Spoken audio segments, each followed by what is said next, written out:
Welcome back to TechnoSage YouTube channel. Uh, Intel's innovation event has been occurred and they revealed the Intel's 14th gen, and most of the thing was like the roadmap for Arrow Lake, Lunar Lake, Panther Lake and their generations.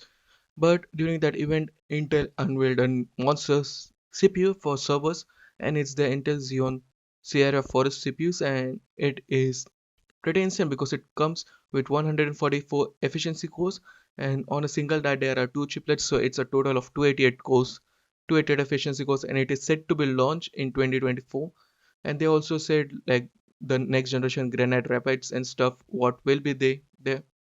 And also this is the answer to Zen 4C cores. And do note, AMD's Zen 4C cores doesn't go that high. It has 128 cores and 256 threads, but you can't consider that 256 threads as a pure performance cores, and here it's just core performance. And do note, in Epic has like hyper threading and stuff, but even though their one core is their efficiency cores is just like double cores, like there's hyper threading involved, it is not in perf performance, like there's no direct performance uplift when there is true efficiency cores. And this just shows the competition, and Sierra Forest is looking pretty insane with those 288 efficiency cores for server. AMD needs to AMD's Epic CPUs need to step up their games with their next product. But yeah, regarding AMD, they will do it. And during the same event, uh, Peter Gelsinger, Pete Gelsinger said something which is pretty interesting, and it is regarding 3D Vcache.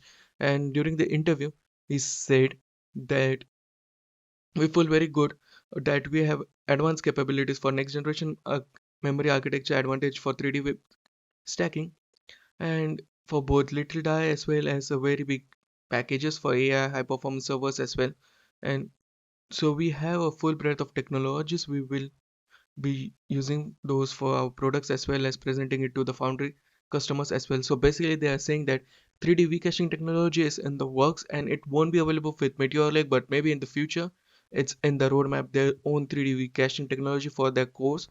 And yeah, it's pretty interesting how Intel will take up the thing from AMD's, because AMD is introducing 3D cache everywhere as of now. And Zen cores requires 3D caching, but we don't know about Intel how they will implement it for the Intel Core CPUs. And next up, during the FTC trial, some data got leaked, not leaked, but yeah, it's in the for everyone to see, and it comes from the FTC trial. So yeah, this is the roadmap of milestone, and this just leaks everything. And there is a mid-gen refresh for Xbox Series S refresh, and it will come with new technologies like Wi-Fi 6E, Bluetooth 5.2 and stuff, 1 terabyte of storage. And yeah, the storage will get an upgrade from like 800 gigabytes to 1 terabyte, and the pricing will be 299 bucks. And the low power standby is 20% of XSS standby support, so Series X support. And also Xbox Series X also get a refresh, and it is going to be called like 4K generation 9 CPUs, and it will have the same Wi-Fi 6E, Bluetooth 5.2, 6 nanometer die shrink for improved efficiency, and a reduced power supply power by 15%, and more internal storage up to 2 terabytes, and a new design. As you can see, it will have front port for USB-C with power delivery capabilities, and it is cylindrical and not a square. So overall it looks pretty nice. And Xbox Series X refresh is looking pretty insane as of now. And it's just a mid-gen refresh, and there will be Gen 10 coming later down the line. And also they are going to introduce a new controller which will have for the first time rechargeable and swappable batteries, which never occurred in Xbox controllers.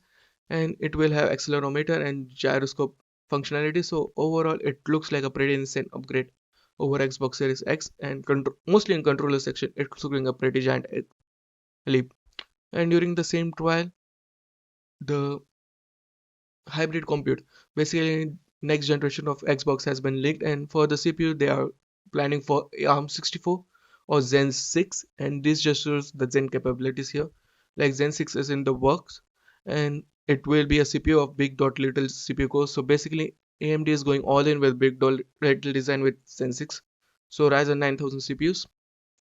And also GPU, they are just thinking about designing with AMD or just licensing direct Navi 5. So it will be Ryzen RX 9000, which also in the pipeline. So this is going to be a beast of chip performance console, and it is going to be a next generation hybrid game console of leveraging the combat of client and cloud. So basically optimized for real-time gameplay, and creators we will enable new levels of performance beyond the capability of client hardware alone. So it will use both hardware like and cloud at the same time. If the cloud network goes down, it will play the game on hardware. Let's see how it turns out. And it will have a thin OS also. So yeah, there are various things in the pipeline for Xbox, and the majority of the thing that should be taken into mind is these Ryzen 9000 and RX 9000, which has been confirmed by this leak. But yeah, that's it from me today. What do you think about the news? Sound of your thoughts in the comment section below. Like, share, and subscribe, and I'll meet you in the next one. Peace out.